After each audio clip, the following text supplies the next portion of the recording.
మెదక్ జిల్లా వెల్లుర్తి మండలం బస్వాపూర్ గ్రామంలోని శ్రీ భ్రమరాంబిక మల్లికార్జున స్వామి దేవాలయంలో శ్రావణ మాసం ఉత్సవాలు ఘనంగా నిర్వహిస్తున్నారు. శ్రావణ మాసం 3వ సోమవారం పురస్కరించుకుని శ్రీ భ్రమరాంబిక మల్లికార్జున స్వామికి విశేష పూజలు నిర్వహించారు.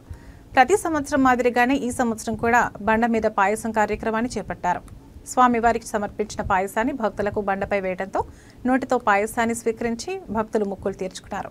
ప్రతి సంవత్సరం వర్షాలు సమృద్ధిగా కురవాలని, పాడి పంటలు బాగా పండాలని కోరుకుంటూ ఆలయ committee vice chairman Jagga Ashok Goud తెలిపారు.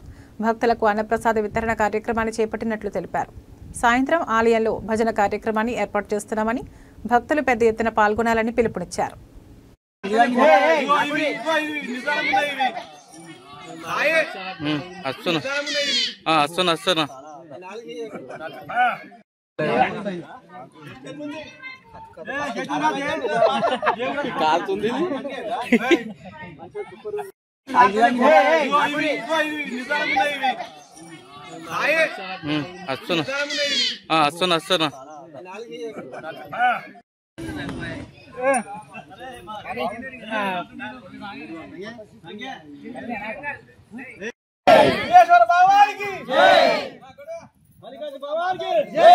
నాకు నన్నేం చూస్తున్నావు?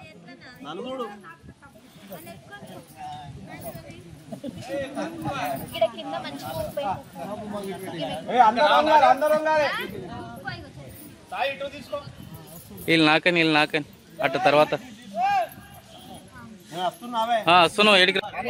క్షేత్రం బస్వాపురం, గ్రామం కుక్నూరు, మండలం వెల్లుర్తి, జిల్లా మెదక్లో శ్రావణ మాసం పురస్కరించుకొని 3వ శ్రావణ సోమవారాన్ని పురస్కరించుకొని ఈరోజు మన బస్వాపురం గ్రామస్తులు పూర్వం నుండి బండ మీద వర్షాల గురించి బండ మీద పాచం చేసి అందరు గ్రామస్తులు తీసుకుంటారు. ఆ పూజ బ్రహ్మాండంగా ఇక్కడ జరిగింది. మరియు ఇక్కడ ప్రతి శ్రావణ సోమవారం నాడు మహా అన్నదాన కార్యక్రమం మరియు ప్రతి సోమవారం అఖండ భజన జరుగుతుంది. కాబట్టి భక్తులందరూ అధిక సంఖ్యలో పాల్గొని స్వామివారి కృపకు పాత్రలు కాగలరని మనవి చేసుకుంటూ, ఈ సంవత్సరం సమృద్ధిగా వర్షాలు పడి పాడి పంటలు బాగా పండి అందరూ స్వామివారి దయతోటి సుఖ సంతోషాలతో ఉండాలని